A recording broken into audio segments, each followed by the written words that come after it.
Today I'm speaking with Matthew Distefano. Matthew, thank you so much for joining me today. Yeah, man. Thanks for having me.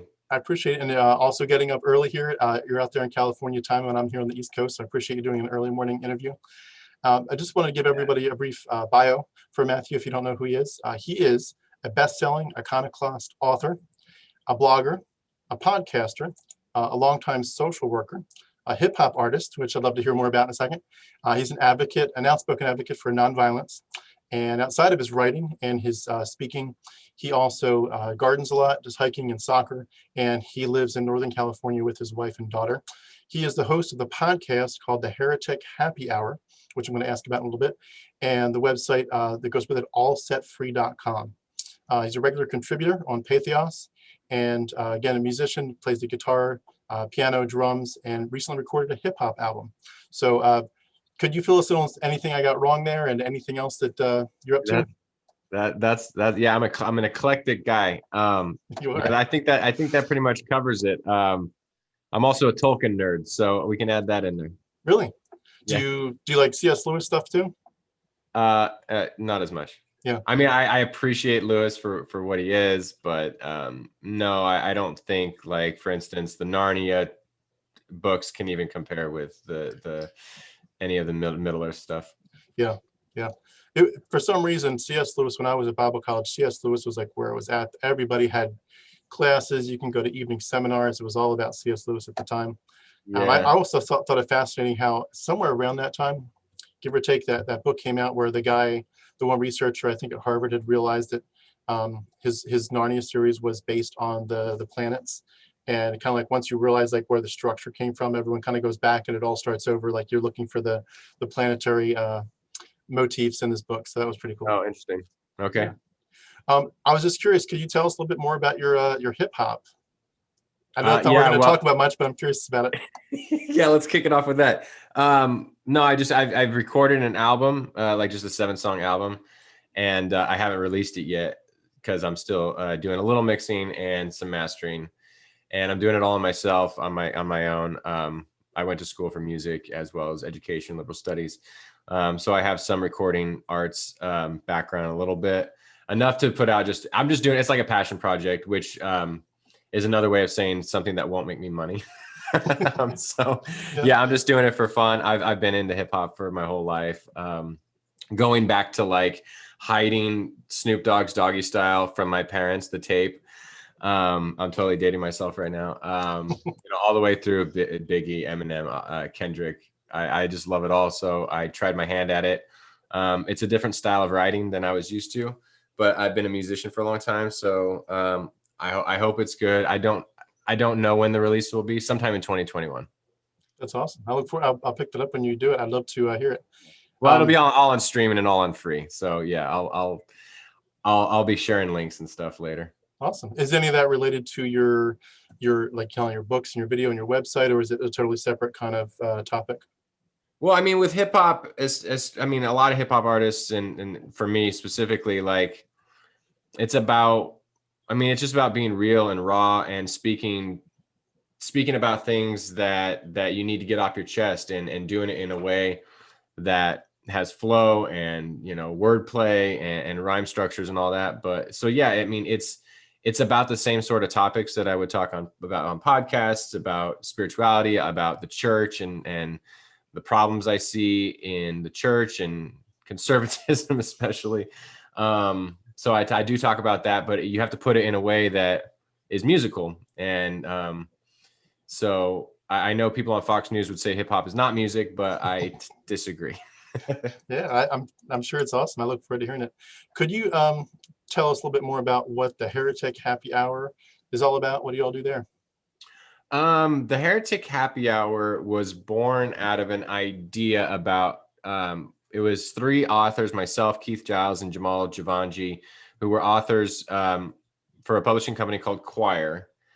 And we decided to do a one-off on the problems with the, I guess, standard American atonement theory, penal substitution atonement theory, and how it leads to violence and how it maligns the character of God, and just as divine cosmic child abuse. We had so much fun that we were like, hey, let's do a podcast, because who doesn't have a podcast these days? And for whatever reason, and I think it's the fact that we don't agree with one another, but we're still respectful. And in this day and age, it's kind of, I guess, refreshing from what we've been told. It just kind of blew up, and we started getting all these guests from prominent philosophers and theologians to atheists like Hemant Mehta and Bart Ehrman, kind of like all over the map. All these guests it's kind of a who's who, and I don't know how it happened. Just, stupid luck, I guess. So it's like an hour show where we cover one topic. Each time we have a guest. They're our Heretic of the Week. It's people who buck the trend in church and culture and politics and whatever. And people seem to like it. And then there are some that really, really hate it. Yeah. That's awesome. I'll have the link below our video for anyone that wants to check that out as well. I was curious, before we go on, and I do want to go into back to the penal substitution thing in a little bit later, but a little bit of time. But the heretic part of it, heretic to most Christians kind of means you've left the faith. You're not necessarily going all that way with it in every way, right? You're still kind of exploring different possibilities of re-understanding what the Bible meant. Yeah, well, the first episode we did actually was on what heretic literally meant in the early church, and it was someone who was divisive. It didn't really have to do so much with theology or doctrine, because honestly, like in this day and age, like you're a heretic to the Protestants if you're Catholic or if you're Anabaptist, and you might be a heretic for the Catholics if you're Protestant or if you're Orthodox or whatever. So it's basically, it's become a pejorative where it's like, I don't agree with you, and I'm going to use the church or God or the Bible to back me up. Right. For the now 4 hosts, Jamal has since left, and we have Katie Valentine and Derek Day, who are now our co-hosts along with Keith and myself. Katie is a Christian. Keith is a Christian. I don't use that label, and Derek doesn't use that label at all. We all believe in God of some sort, but I'm way more interested in like Buddhist literature these days. So it to us is, it's like the I'll use an analogy, like the 2004 Red Sox. I'm a big Red Sox fan. They call themselves the Idiots because they were kind of counter to what the Yankees were, all buttoned up and everything. The Red Sox were like, shirts were untucked, like beards and all that. And so they just kind of like embraced this moniker, the Idiots. So it's kind of what we're doing. It's tongue in cheek. It's lighthearted, That's awesome. It's kind of taking the power away from people who use it as a pejorative. That's awesome. Yeah, I've heard some of what you do, but I'm looking forward to diving into more of your podcast there. I did also want to mention, I failed to mention this earlier, but with your books, you've written quite a few books here. I'll just go through them real quick.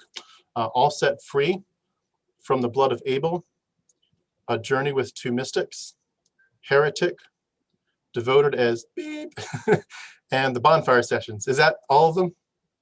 Yeah, that's all of them so far, and I've got like 4 more to publish, maybe this year and the next. That's awesome. You're very prolific. Do you mind just running us through real quick, just a kind of brief synopsis of what each one is all about?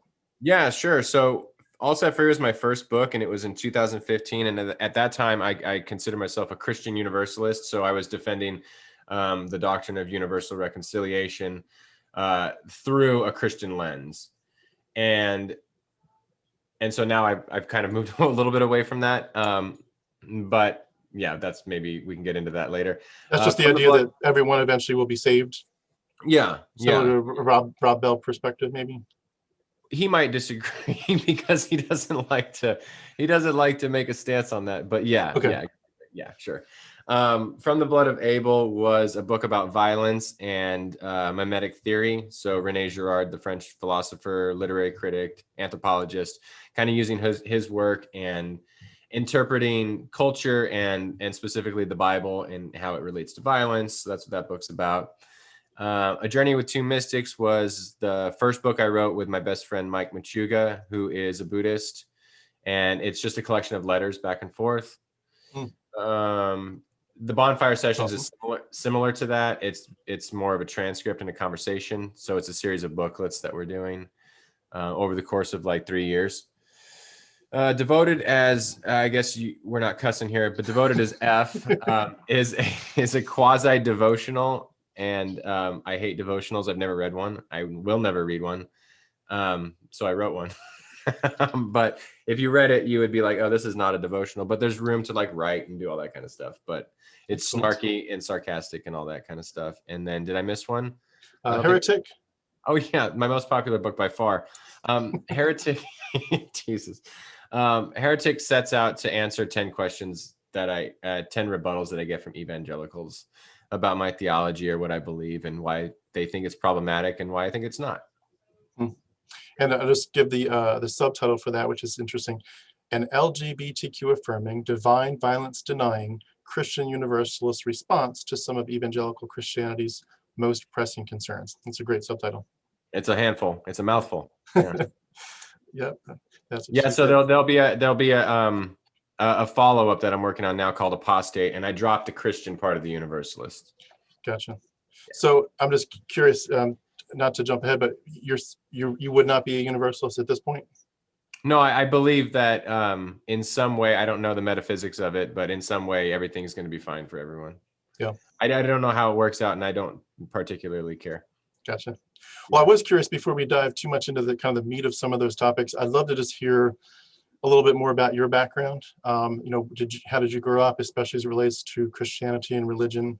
And especially, I'd love to hear, if you could, like, what was the gospel message that you heard? How did someone get right with God and have peace with God? Yeah. So I was raised in a predominantly white conservative evangelical church. We believed in the Rapture, the inerrant Bible, a particular atonement theory that we mentioned earlier, eternal hell for unrepentant believers, yada, yada, yada. And that's hell is literal torture. Hell was literal torture. Some people believed in figurative torture. I thought, well, we're kind of splitting hairs here. Yeah. It doesn't matter if you're literally on fire or if you're just tormented psychologically. Yeah. The big one for me that I had a problem with was obviously hell, and the rapture, like the kind of left behind, Nick Cage now, Kirk Cameron before, that kind of theology that terrified me. I mean, and just not knowing if you would be raptured, and pastors would emphasize like the verses about, they'd tell you, oh, you're fine because you're a Christian. And then there'd be sermons about those who say, Lord, Lord. And Jesus is like, I never knew you. And those would stick to me because, if you looked at porn or you cussed or you, heaven forbid, did the unpardonable sin, whatever that was supposed to be, you can't go back and undo it. Right. So you wonder to yourself, did I ever do it? And so existential dread was constant from the time I was young and adolescent and teenage years. And then the sort of more theological questions and the, what would like people like William Lane Craig call it, like the moral something. God, my brain it's too early. You're not supposed to interview me this early. But basically where God can be a moral monster just because he's God and we can't call him a moral monster. Yeah. Those kind of things, the commands of genocide, the commands of slavery, the things like that in the Bible, that I would ask questions at Bible study and everyone would be like, well, they treated their slaves better. And it's like, oh, doesn't work for me. Can I ask how young were you when you started asking some of those questions on a very serious level? Like I really need to figure this out. This doesn't make sense. Yeah, that was more like late teen, early 20s. I did have the questions from a time I was a youngster, like about, well, why do people go to hell forever? I would imagine what a billion years would be like, and then be like, okay, that's going to be a billion more and it never ends, and be like, well, why? This doesn't seem right. Why can't the devil ask for forgiveness? This makes no sense.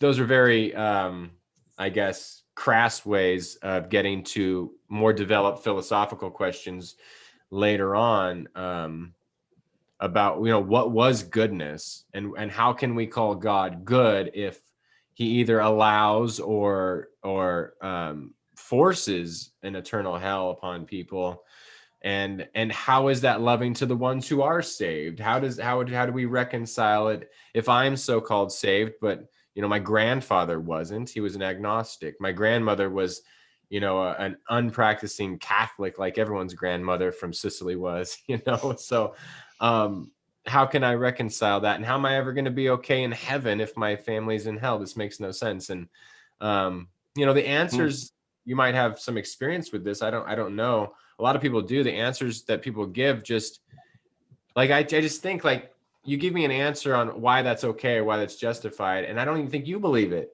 It's like, how can you be okay with it? How can you just quote a Bible verse and be okay with it? How can you be a Calvinist and have 5 kids and believe that, in the same analogy, God has all of us kids and he picks some of them before they're even born to go to heaven and the rest for hell? It's like, so then everything kind of just falls away, because it's kind of untenable. Like, if God's like that, I had a dad like that, my dad left when I was 5. He blamed me as a kid. He was absent. He was a deadbeat. He never paid child support. He yelled. He was, bitter. And, well, if God's like, I don't need my dad. So why do I need a God like that? You know what I mean? Yeah. He asks for bread and he gives you snakes. That's right. It's just crazy. Well, it's funny you mentioned Calvinism a couple of times. That's where I landed. I didn't grow up Calvinistic. I grew up more in a Baptist environment. Yeah. But eventually, through Bible college, I just got convinced. Ironically, in a Baptist environment, I went to a school for my freshman year called Bob Jones University. Oh, Are you God. familiar with Bob Jones? Yeah, I ironically have, I didn't bring that mug, but I have a Bob Jones University mug as a joke, because I love irony and stupid stuff like that. Well, it's a crazy experience, because it was like, looking back at it, like I the only thing I loved is they had this huge art gallery. I'm not sure how they got so much art, but for Western religious art, it's second in value in the whole world, only to the Vatican. I mean, I guarded Rembrandt, so it was awesome. Wow. But in terms of the theology of it, I kind of got used to it, but it kind of sucks you in. At first you're like, this is a shock to the system, how conservative and strict, but then eventually you're like, oh, we're all really honoring God, and as long as we kind of do the right things, we're all really happy together, and it kind of becomes very cultish. But the point I was going to make was that in the evenings, you have to go to their church on Sunday mornings in their chapel, but in the evenings you can pick a church locally, and of a list that they pre-approve, of course. And the church I was going to was a Baptist church, so you'd think to be very Arminian, but he was preaching through Romans 9 at the time that I was there, which is very much about election.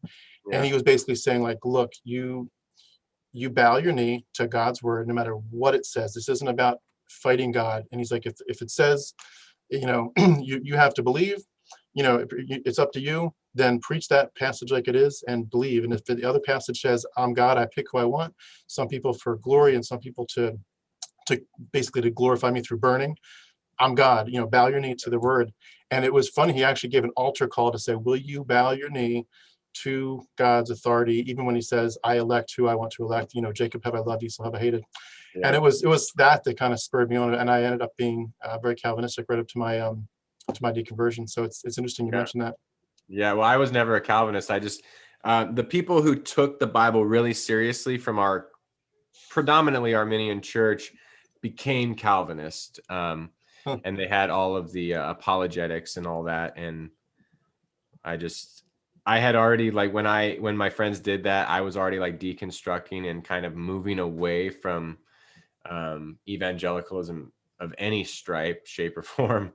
And I just found it so absurd. I mean, I understood the biblical exegesis of where they were coming from, but it was like, experientially, it was so absurd. It was just so absurd. Before you tell us kind of the rest of the story, I wanted to ask, with the kind of the apologetics part of it, was part of it, and this is me expressing my side of it, but just curious if it was similar for you, the idea of, yes, it looks bad, the moral atrocities. Yes, it looks weird to us that God is a jealous God. He even looks psychopathic.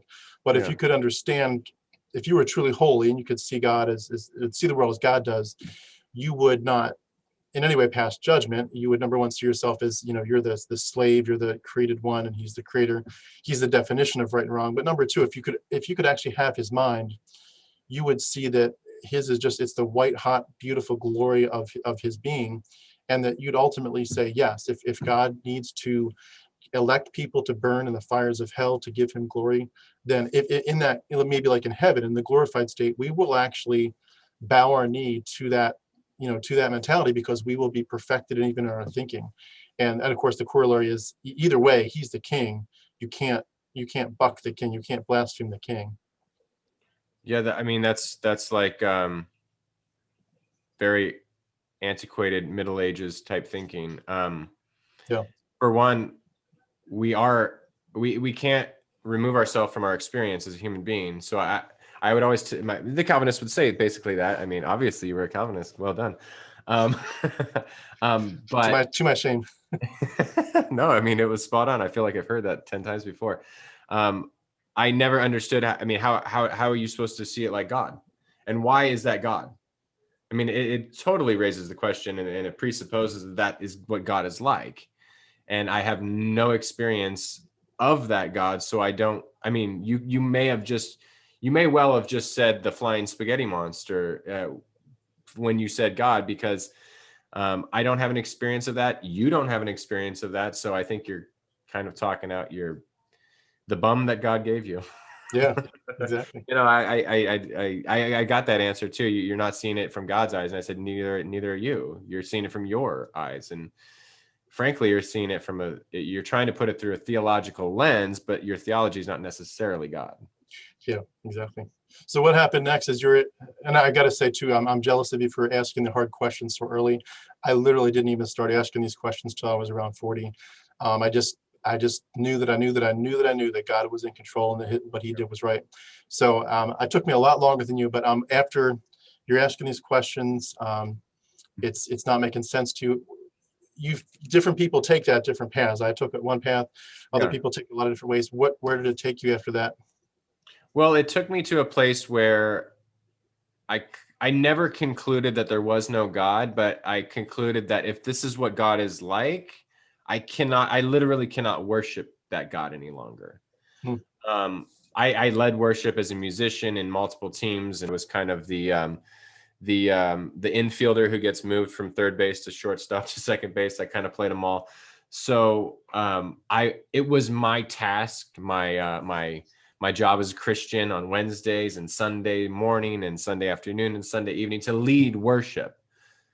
Yet I believed in a God that I could not worship. And so I'm a real person. Like, what you see is what you get.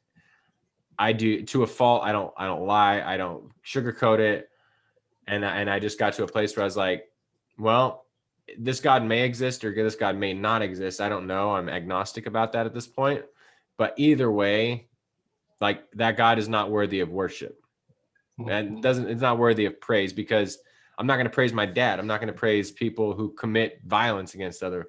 Why do we need a God that's so violent and call it good when we're violent as you know what, as human beings throughout our history? Like, we honestly don't need that God. We're capable of it on our own. So I'm not going to sit here and pretend to worship. And you can give me the Bible verses, you can give me the theology, you can give me the confessions of faith and the history of thought. It doesn't matter. If I can't worship that God, I can't worship that God. So did that lead you at all to fear that you were, like, if you were wrong, that you were in danger of the, basically being a blasphemer and in judgment? Yeah, for a little bit, but that notion seemed so absurd after I was really like, I said all that kind of stuff, but then in my heart of hearts, I was like, I don't even believe in that God. I mean, you could threaten me all day long, like, but it's incremental. I'm to a place where it's laughable. So there's a little, but that fear, it's like, it tries to latch on to you, and it does in some days, but the more you break away, the more you think about it, the more you experience life, it doesn't have a grip on you any longer. But it's incremental, and so I understand where people are coming from who just come out of that or are still like embedded in that, because it is a trap. And Mike says it in one of our books, like, fear is a trap, and the fear of hell is like the ultimate trap, because the consequences are so great.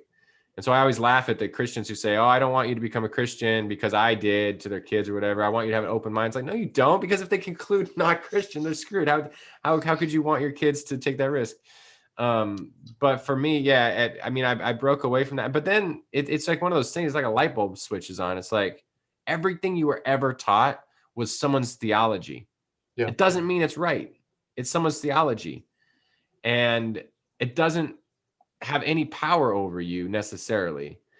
And then you start to hear other theologies and you're like, oh, okay, well, if that God does exist, that seems like a God. There's still some answering to do with the problem of suffering and theodicy, all that kind of stuff. But if that God does exist, I can at least understand how I could worship that God. I don't worship in that way. I don't see things from a evangelical Christianese lens. Like I said, I'm more Buddhist now. I try to just be present in the moment, and things like that. But to me, that's a type of worship. To me, gardening is a type of worship. To me, caring for the earth and addressing climate change is a type of worship. So I just see things a lot different now because I just have a different theology, and my theology is almost, I told Hemet Mehta this, he's an atheist, and I wouldn't consider myself an atheist, but I live as if I'm an atheist to any sort of God concept. So I love a lot of how you just put all that. That's awesome, especially living in the moment and like I've got some similar senses of like just walking on a mountain or looking at the stars at night. It feels like it is the way that we're meant to kind of breathe in and breathe out the universe and understand our place. But I was curious, other people around you as you're going through this, were there people that were basically, crying foul, saying stuff like maybe on a real low level, you're just misunderstanding God or the Bible, you're putting it in the wrong context, you need to study more or read this book, or if you've read it in Greek and Hebrew, it'd be a different spiel, or even worse, where they're like, like you are becoming, our enemy basically.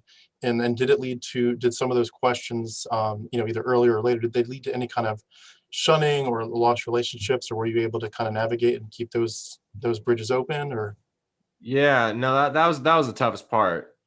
It's still probably, even as an introvert, it's still the one part of church I do miss, is like hanging out with friends and being in a community with people. And my wife's family, like, they're super conservative. Her grandfather, who's now since passed away, he was a pastor of that church that we went to for like 30 years.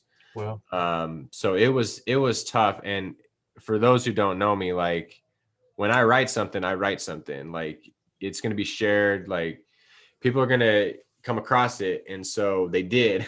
And people lurked on my social media. They hate followed me and shared it amongst each other. And it was like, kind of felt like, in Kafka's Metamorphosis, like, you're not recognized anymore. Like, it's like, Matt doesn't exist. So it's tough. There's like a personal loss that happens, but at the same time, it's like,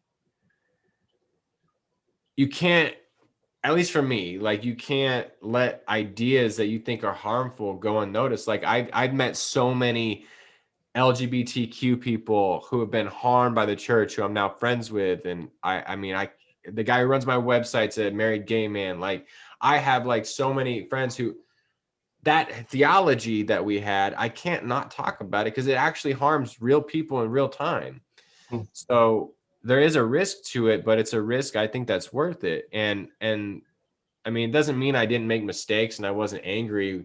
A lot of people are angry when they deconstruct, and rightfully so. Like, it's like the grief cycle. My friend Michelle Collins points this out.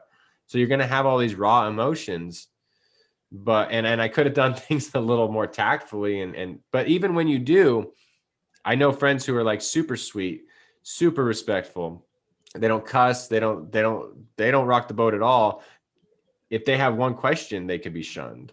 I've seen it. I've seen like the sweetest of people get blocked and shunned and their name dragged through the mud. Like, I mean, it's tough because this is like, and my wife's grandfather said this. It's like you took my whole career and you undid it with what you believe. Like, if you don't believe in hell, like the Billy Graham altar call is no more, like, that's kind of moot, right? So I get that on one level, but at the same time, like, I'm not going to lie about what I believe. I'm not going to lie about what I think is harmful. So it is tough. It is tough. It's the way you just described that too reminds me of Pine Creek. Do you know Pine Creek on YouTube? He's fantastic, Pine Creek Doug. But he talks about the idea of it's almost like if you were to go to a married man and say, your wife that you describe, as beautiful and lovely, whatever. She doesn't exist. But if she did exist, she'd be a horrible person. But thankfully, she's not even real. If you were to say that to someone in real life, and they actually did have a real wife, that would be just a ridiculous statement to say to someone who's, you can clearly, everyone can see that person is really married, and she really is a lovely person. It would be absurd to say that to someone. You don't have a wife, and if you did, if she really did exist, she'd be horrible. Yeah. And it's like that's kind of the way it comes across, is like, what's wrong with you? Of course she's real, and of course she's wonderful. Like, God is real and he's loving.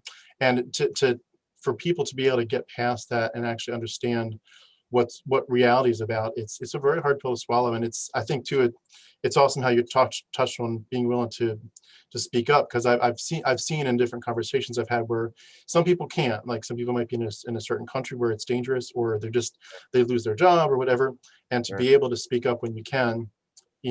Everyone can't do it today, but when you can, when it's safe, and it's important for people to speak up and share their stories. And I love seeing the people that eventually get to that point where they can do it. And it's hard. It's hard. And I was speaking even to someone this past week where he's got family that might cut him off, and it's like, it breaks your heart. It breaks your heart, because they're the same person. Then they're like, I'm actually a better person. Before I was me with this weird God stuff, but now I'm me without the weird God stuff. I'm just more me, but better me.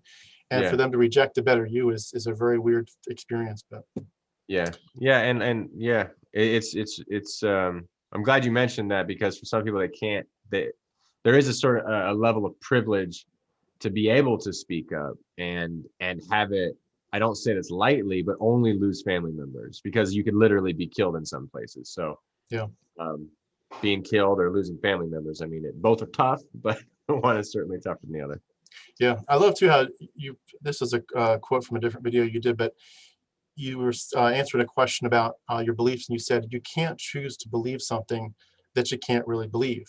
And I was wondering if you could just kind of elaborate on some of the things that, I'm sure there's a lot, but just some of the major concerns or objections that you had to the traditional fundamentalist evangelical Christian worldview that you just couldn't believe them anymore. I don't know, again, there's a long list, but just some of the highlights of that.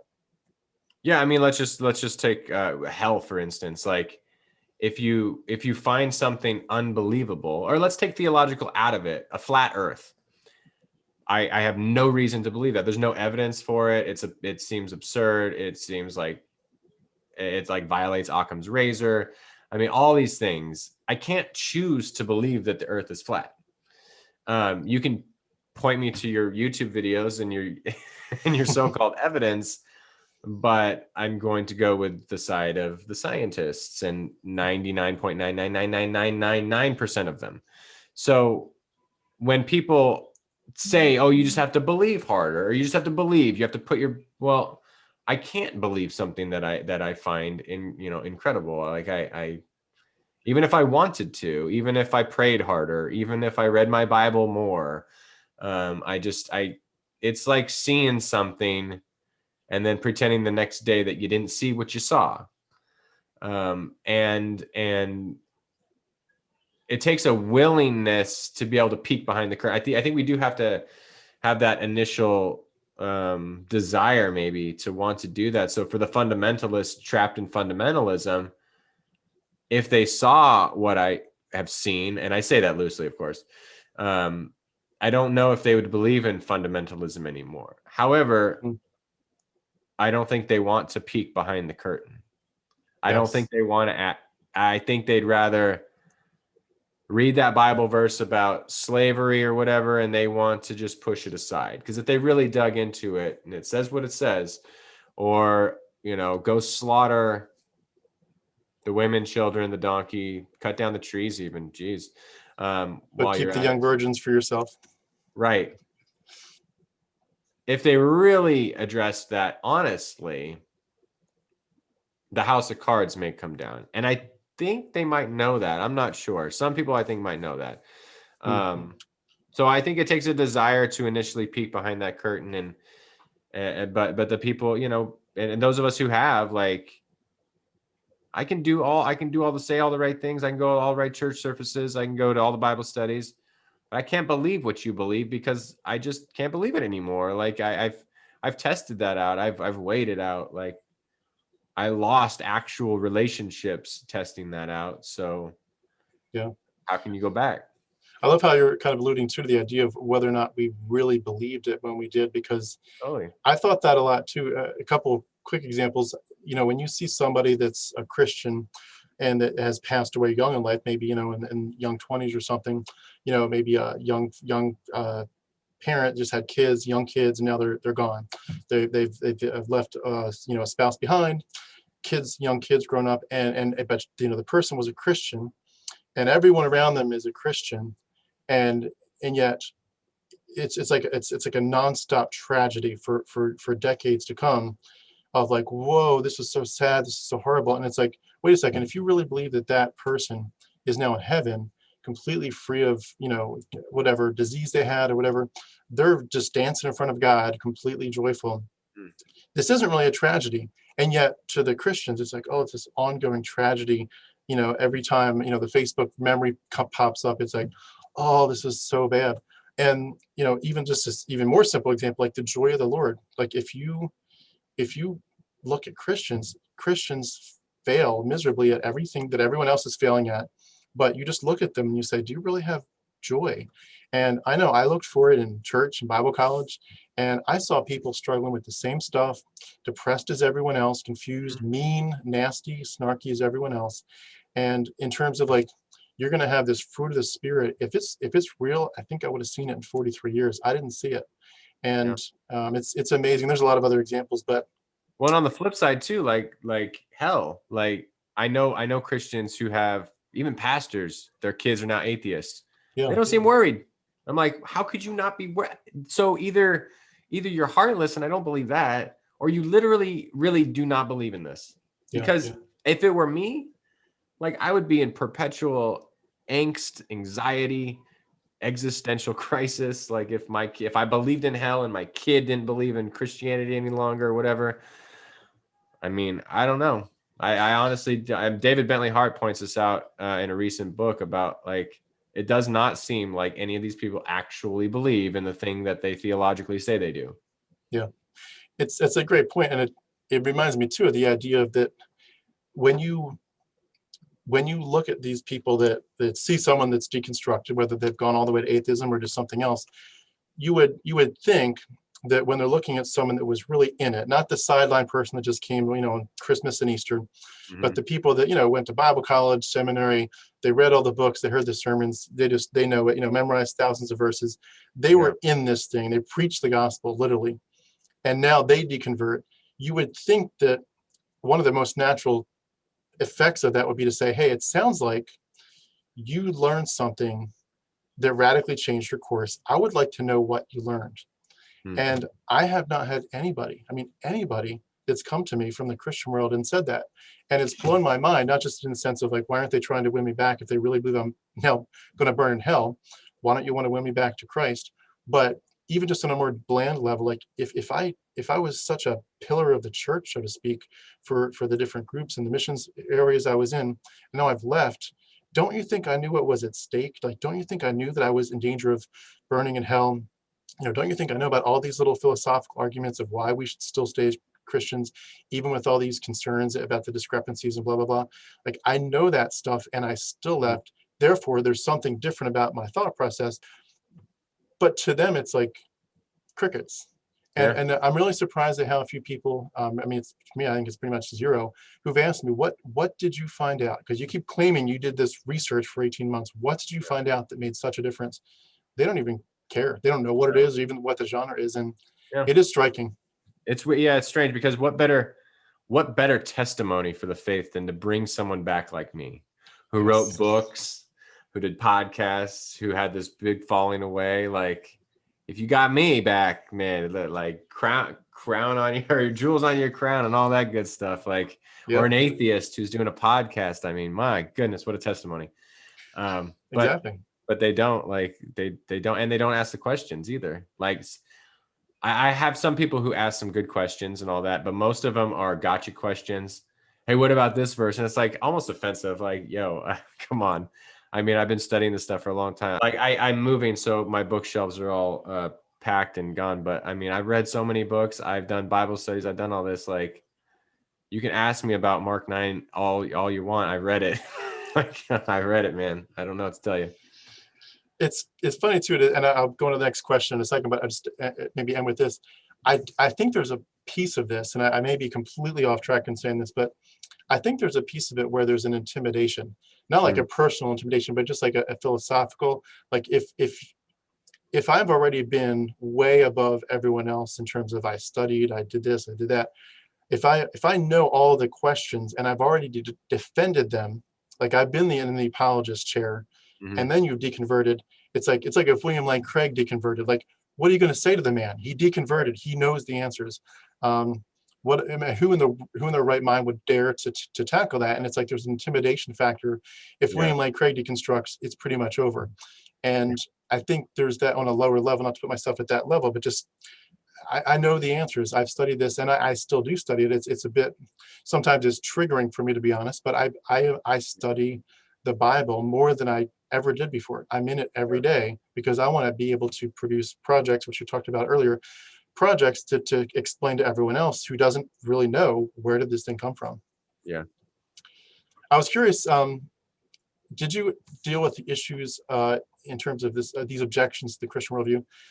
Two specifically, blood magic and scapegoating. Did they come across your radar as you were kind of in the thick of thinking through it all? Oh, not till later, not till I read Girard. Okay.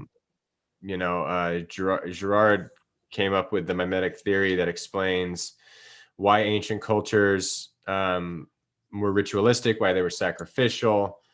And it is I guess an atheistic explanation for religion. He does affirm a reading of Christianity and the gospel as an undoing of that ritualistic myth. Of course, the Calvinists and the modern Christians put it right back into that penal substitution category, and they miss that point. But it really helped open my eyes to why is some of the first things done in the Bible, why are they sacrifices? Why does Noah make a sacrifice after the flood? Why does Abraham go sacrifice his son?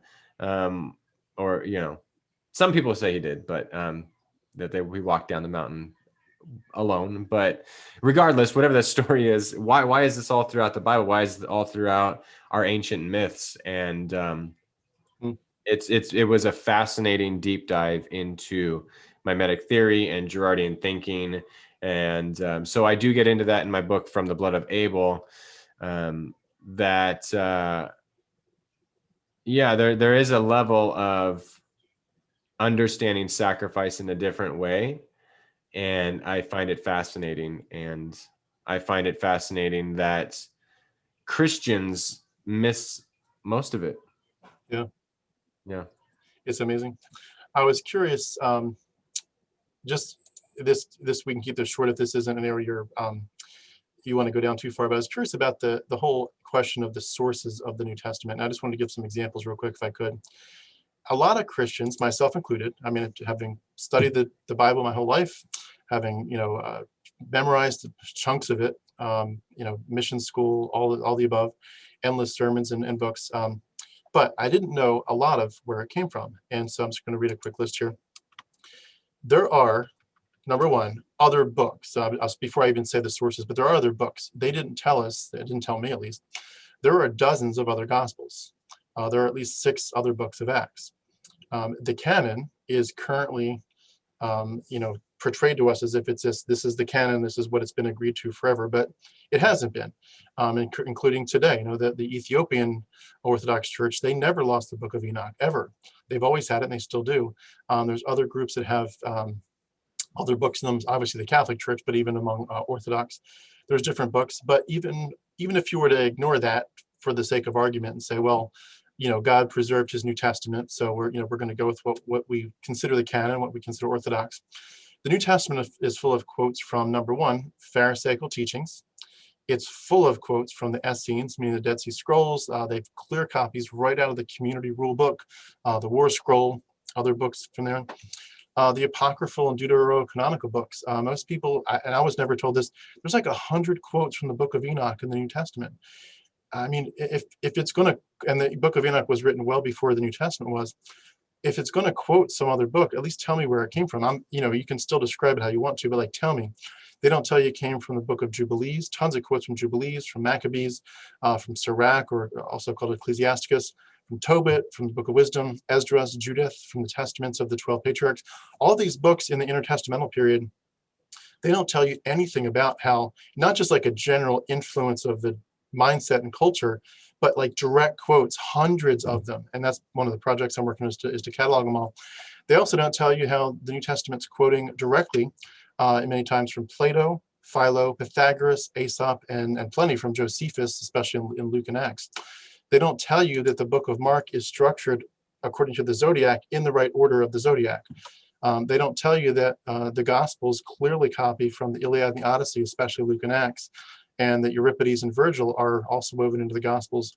They don't tell you about a lot of the astrotheological stuff, such as Jesus walking in the water being an exact replica of the star, and with the Osiris and the movement there.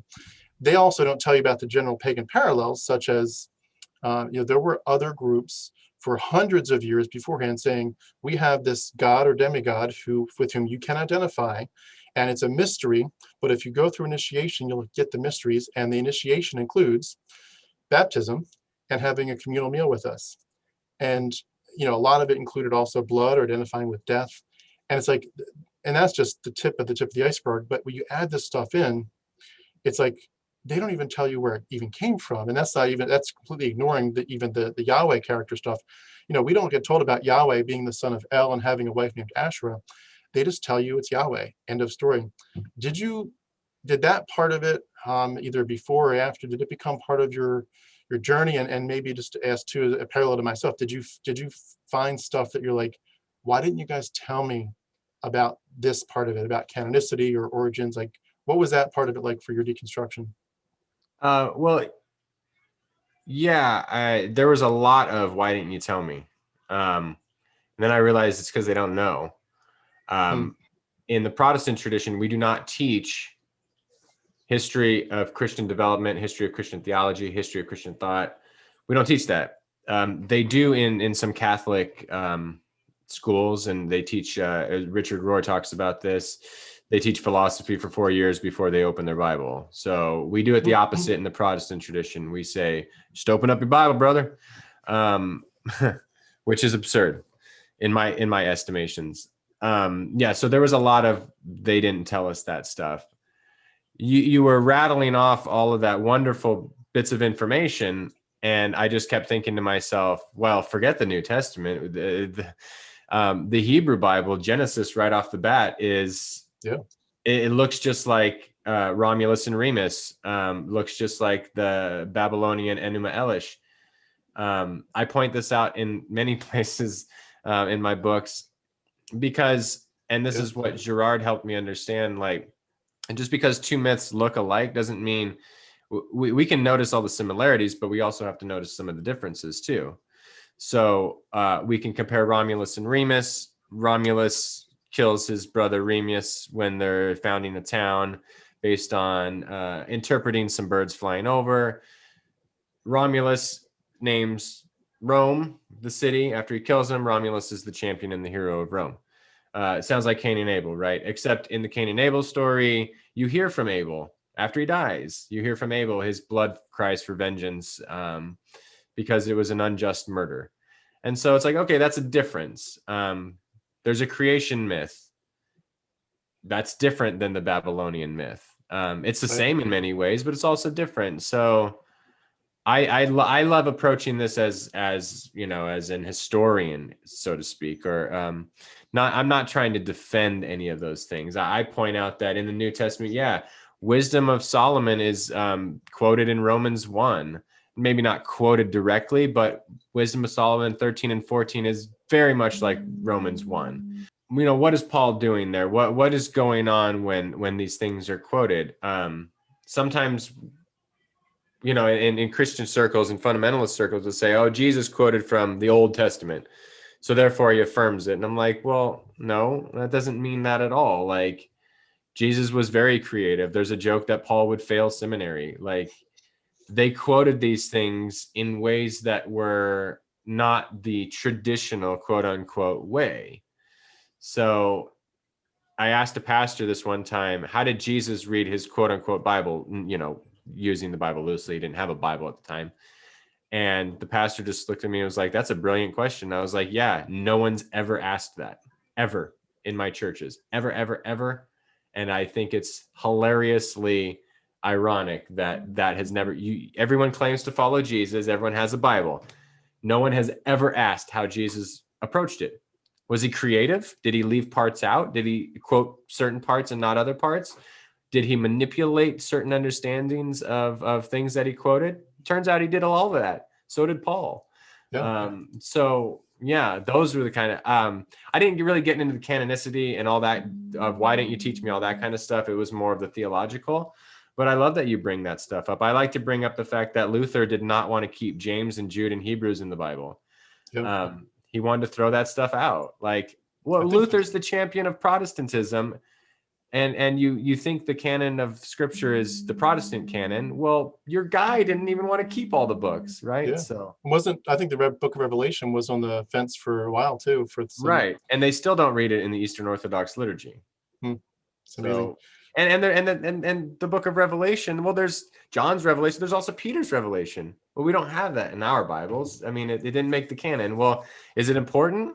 Sure, to some degree, but to me, it's less on what the books are. Give me all the books. I mean, give me the Bible with the Apocrypha, the pseudo-Apocrypha, give me all that. It's how we read them and how we apply them. I mean, that's what's important if we're going to have them. I mean, if you don't want to have them, you don't want to read them, that's fine too. But if you do, okay, then the more important question is, how do we approach it? Yeah. And it also brings out, I think, to the idea that we don't really understand a lot of what we're reading in its right context, which is ironic because context was such a big deal in growing up in terms of sermons and books. But yeah, there's so much that we don't get. I mean, when it talks about being children of light, you know, if you haven't, if we haven't been students of the Dead Sea Scrolls, the phrase "children of light" doesn't mean as much to us as it doesn't mean anything like what we should understand it as. You know, they were focused. I mean, a lot of these writings that became the basis for the New Testament, they were about arguments about things like which calendar to use. Do we base it on the solar calendar or the lunar calendar? And there are people who were willing to die on that hill. And they wrote books, huge books about the calendars and the lunar cycles, and calling everybody else the bad people going to hell because they didn't obey the Sabbath correctly. And then they wrote all these books, and the New Testament quotes from over and over and over. And the Christians don't even know. And it's funny too, you mentioned Martin Luther. I don't think, if you step aside from the book, the Bible itself too, they don't tell you kind of like what our heroes of faith were really like. I was shocked to learn, even just this year, as late as this last year, Martin Luther was unbelievably anti-Semitic, and a lot of what he wrote was the basis of the genocides of World War II. And it's like, he's our hero, and yet, I mean, he advocated at first, like, if I have it correct, reaching out to the Jews, inviting them to Christ, but when they refused and said, no, he's not our Messiah, they were like, don't let them pass through our country, burn their houses down, get them out of here. Yeah. And it's like, I think Calvin had some pretty similar atrocities under his watch too. And there's a lot of stuff that they just don't tell you. Calvin was quite brutal in his influence in Geneva. He didn't literally kill Servetus, but he definitely wanted him dead. So yeah, you can't put everything on them in terms of, like, I mean, they are a product of their time and place, but it's not lost on me that Luther was Hitler's favorite theologian. Yeah. Like, okay, that certainly bears some consequence. It does. Yeah. And it's all of it to me is like, it doesn't necessarily mean someone has to go down a similar path to me or anyone, it's similar to, it's like, it doesn't have to lead to atheism or anything else. Just to me, it's like, if you want someone to really believe something, give them all the information that they would need, as opposed to, if it's like 1,000 pieces, don't give them 10 and say, believe it. Give them as much as you can of that 1,000, let them make a well-informed decision. And I don't feel like personally gypped, like that pastor or that parent, like, intentionally tried to deceive me. I don't think they were ever intentionally trying to create a system where they kind of like, I'm not telling you the full truth. But effectively, like, if you're just a lay person sitting there saying, I'm just here to listen, that's fine. But if once you get into leadership, you have kind of an obligation at that point to be like, I am sure that I'm sure that I'm sure that I'm giving you the truth and the full truth. And I definitely feel like that was a hard part for me, is realizing just how little of this I knew about. And I think you make a great point to the Old Testament. The New Testament's built on the Old Testament. Jesus is the culmination of all that. And, he is God's son. He is also God, according to New Testament theology. And he's the culmination of the sacrificial system. He's the final sacrificial lamb. So if you can deconstruct the Old Testament, the New Testament is of no value. If you can deconstruct Yahweh and all that. And to me, that's the whole underpinning. And it falls apart on several levels, but that's like the cornerstone. You knock that out, it all crumbles. I was curious, when you thought through all this, you did for a while, if I'm not mistaken, kind of stay somewhat in Christianity. Is that fair to say? And what did that Christianity look like for you? And how have you evolved since then to where you are with, I think you mentioned Buddhism.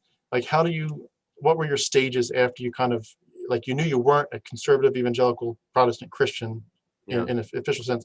What were the couple stages after that, and how did you, like, how comfortable were you in each stage, and how did it move on to the next one? Well, I immediately after deconstructing my evangelical faith, I was more agnostic, and then I got toward the next Christian phase, I guess, was Christian universalism.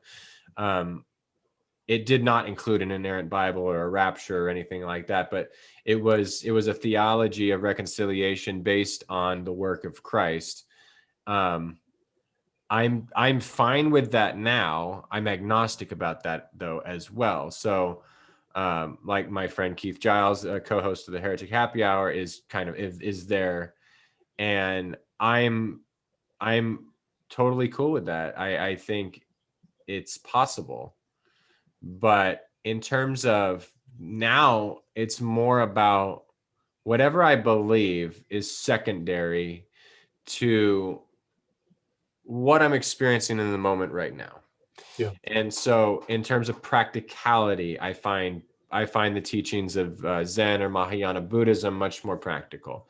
I do think there are correlations between Jesus and the way Jesus approached his faith and his people, and the way of the Bodhisattva, which is the one, or all of us are Bodhisattvas, actually. Those who lean into it are ones who put aside their ego and their own enlightenment for the sake of others. I see a strong correlation between those two understandings. I'm not saying Jesus went to the East and studied Buddhism and all that. Mm-hmm. I think there's very thin evidence for that. But I think there's something within the human spirit that, if we lean into our true humanity, this probably sounds like humanism, and I guess it is, then this is the way it means to be a human being, to look out for our neighbors, to be forgiving, to be at peace. And that just doesn't mean absence of war. That means peace right now in my heart, to not hold grudges, to help out those in need, to lift up those who are oppressed and in poverty. And it's very un-American. It's much more communal than it is individual. And so it's all about practicality. And Jesus, I think, teaches this. I think Jesus is he's still my dude. Like, we're still tight. The Buddha also, any enlightened teacher, who Thich Nhat Hanh, Martin Luther King, Gandhi, even, like, the people who get it. I don't care the faith and the tradition, or the atheists who get it. Hemet Mehta was one of the kindest. The friendly atheist is the perfect name for him. Like, he seems like one of the kindest, gentlest, Christ-like people I've met, and he's an atheist. Okay, so it really has to get you to think. So what are beliefs? They can matter to some degree. If I believe that gay people should go to hell forever, that's going to influence how I treat them. So our beliefs matter, but they don't matter.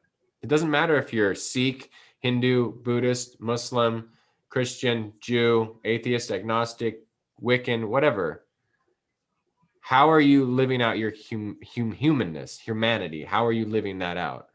Mm-hmm. And there seems to be a way. There seems to be a way of compassion and empathy towards others that breaks my heart that Christians don't get this, because they were literally called people of the way, capital T, capital W, and they seem to have forgotten that way. I was curious about the where you've landed kind of at this point. Just a couple basic questions that I think a lot of us are kind of struggling with in terms of the big ones. There's a lot of little questions about the Bible and inerrancy, but like the big ones are going to be, is there a God? And I'm just curious how you phrase where you're at with that. Is there an afterlife? In your opinion, or your best guess? And is there any sense in which we need something to be right with that deity, if there is one? And just how you see all that, because it all kind of hinges on that. Like if there's, like you mentioned, I think the reward or the carrot, it's a carrot and stick, the stick of hell or the carrot of heaven. If there's no heaven and hell, then you don't really need Christ. You don't really need to care about God. Those are the biggest ones of all, I think. And then of course it zooms in on that. If that's all true, then Christ is the next question: is he the Son of God? Is he necessary? But where do you land with the big questions? And do you think anything happens when we die? I do believe there is a God, if that's what the term you want to use. I will push back on the idea that Christ isn't important if there's no carrot and stick, because I have a different understanding of Christ. I don't see Christ as necessarily one person, though I think that one person was Christ. I think everything is Christ, and I think I think Christ is a nature and a reality that is not separate from individuals, but is not contained in individuals. So I don't see Jesus as the only Christ. Just like I don't see the Buddha as the only Buddha, nor would most Buddhists see the Buddha as the only Buddha. It is more of going back to what it means to be a true human being that I think we can call that Christ. So I think Christ is more of a way and a way of being than it is an individual named Jesus. Do you think there was a guy, most likely, or do you think it's all mythology? Oh no, I most certainly believe that Jesus was an historical figure. I mean, like listening to Bart Ehrman, we had him on Heretic Happy Hour. Like he's not an apologist. He doesn't even believe in God, and he kind of scoffs at the idea that Jesus wasn't a person. And I'm not an historian and I'm not a scholar in that area, but the scholars who I trust, who don't have a dog in the fight, are like, yeah, he was a person. The question isn't whether he's a person. The question is the theology that is written about him that people don't get on board with. And I don't get on board with all the theology. I don't think the theology of Matthew, Mark, Luke, or John are all the same.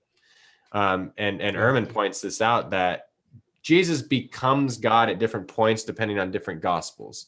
Yeah. So it all can't necessarily be true at the same time. We can believe that Jesus is God if we want to, but as far as an historical fact and a theological development of belief, it's not at one point that they discovered this or wrote about this. So that to me is the question about Jesus, is not necessarily, was he a person? I mean, what was this person like? And what metaphysical or theological claim can we make? And that's, I think, where the debate is. I personally don't care. Yeah, It sounds exactly. terrible to Christians, but yeah, I do believe that Jesus was someone who got it, who understood what it meant to lean into his true nature, and I think we can all get it too. I don't think he was the only one, though. Yeah. I don't know if that answers all of your question. I'm not one for apologists or apologetics any longer. I have no need to defend any belief in God. I just would probably define God a lot differently than I'm not a deist. I don't believe in a being called God. Are you familiar, or are you comfortable with the concept of panentheism then? Yeah, I'd probably be in that camp. Okay, Yeah. gotcha. I'm more of the other side in terms of the whole historicity issue. That's been a big part of my study, just because there's so many different versions of the Jesus story, and they're all very different. And the quoting stuff, but you're right. At the end of the day, it doesn't matter if you're not going to worship him. It's a fight for did Jesus ever ask to be worshipped? I Yeah. don't. He asked people to follow him in a way of treating other people, and he was a political figure. He was a mystic, but he asked to follow. He never asked us to worship him. I think it's absurd that we worship him. Yeah. It's a Worship to fascinating. me in a Christian church sense in America or whatever it's ego stroking. Yeah. And if you, as you mentioned the word before, historian, if you really become not even a professional historian, but just a lay student of history, and you really grasp from like 200 to 300 BC to like 400 AD, this thing just evolved over and over and over, and people were burning books, people were trashing other people's, there weren't, as Bart points out, there was many Christianities. They weren't all the same, they didn't have the same books, and just because one particular book ended up winning the day, or one canon won the day, that doesn't mean that they were right. It just meant that they were the ones that shouted the loudest and maybe even killed the most. Sure. And then we it's like we inherit other people's spirituality. And I think that's one of the hardest parts for me about the whole thing, is realizing, when I was in it at least, the whole thing is basically inheriting a very man-made book, both in the generic sense of man-made, but also technically made by men. But this man-made book that then got changed, edited, and redacted, and then got altered, many times by the interpolators and the copyists. And then other people said, well, we're going to use this copy and use that copy, and then we're going to merge them. It's like folding, how people can fold decks of cards together. It's like you're doing that, but you're doing it with multiple decks, and then you're just picking, these 5 cards and saying that's my Bible. It's like, well, why do I want to base my spirituality on that? Like, why do I have to take a 2,000-year-old spirituality that some potentially very bad men wrote? And why do I have to inherit that? Like, why, if I really want to believe in a spirituality, why would I start from that vantage point? I would rather start from scratch, to be honest. And I feel like it's one of the biggest issues for me, is just this implication that they had something good to say. And it's an interesting history. And the more that I study it, and I study it every day, it fascinates me. To see Homer and Virgil and Euripides woven into Luke and Acts and the other gospels, it's amazing when you realize Pythagoras is woven in, and Philo and Plato and Josephus. It's like they did some amazing stuff, especially when you add in the astrotheology, the star stories. It's like they did some pretty cool stuff. It's an amazing book on some level, on a historical level, but I don't need to base my spirituality on it. I think that's where a lot of people get, I think, caught up, is we just, if you want to go spirituality, we don't have to start there. Like that's not your catch-all. And it's like people said, if you grew up in a different country, it would have been a different set of books and a different set of heroes. No, that I was assured by my Christian friends that they would have still been Christian in India. Really? Oh yeah. I guess as a Calvinist, I would have found a way. As a Calvinist, they were elect, of course. Yeah. I've yet to meet a non-elect Calvinist, but I'm amazed at how far I went into that. I was a 5-pointer. Oh, you weren't 7 like John Piper? Now, was he 7? That's the joke. I think that's the joke. Well, I've appreciated all you've shared so far. I did just kind of want to wrap up by maybe asking about atheism per se. I've gone all the way. I think I shared with you before we hit the record button that I had studied it. I was Christian for over 40 years. I studied it in depth for about 18 months. And then about 18 months ago, it just all came flooding in. I'm sitting here at the computer. It all came together, and I realized none of it's ever been real. And I deconverted, and within an hour, I was out, fully out. Other people have shared their stories where it's much slower. And other people have said, well, just because the Bible's not right, God and Jesus and Yahweh, that doesn't sound right. But it doesn't mean that the other gods aren't right. And you've obviously taken it to the path of Buddhism, at least in part. How, like, when you're talking with people who take a different paths, do you find atheism to be irrational? I won't be offended if you do. Is it irrational? Like, what if you found out that, like, if you could see a video of yourself from 5 years from now, or 10 years from now, or even have a conversation with yourself from years from now, and you find out that the future you, many years from now, is absolutely a Richard Dawkins atheist. There is nothing but pure nature. Spirituality is like, we are this spiritual in the same sense that the apes are, that the rabbits are, that the ants are, and that the supposed spirituality is an effect of our evolving a consciousness, but there is no actual spirituality. It's just chemicals and it's math in our heads. that give us these impressions, but it's just a naturalistic world. If that was a possible future for your thinking, would that shock you? Would that upset you? And how do you see atheism from where you are now?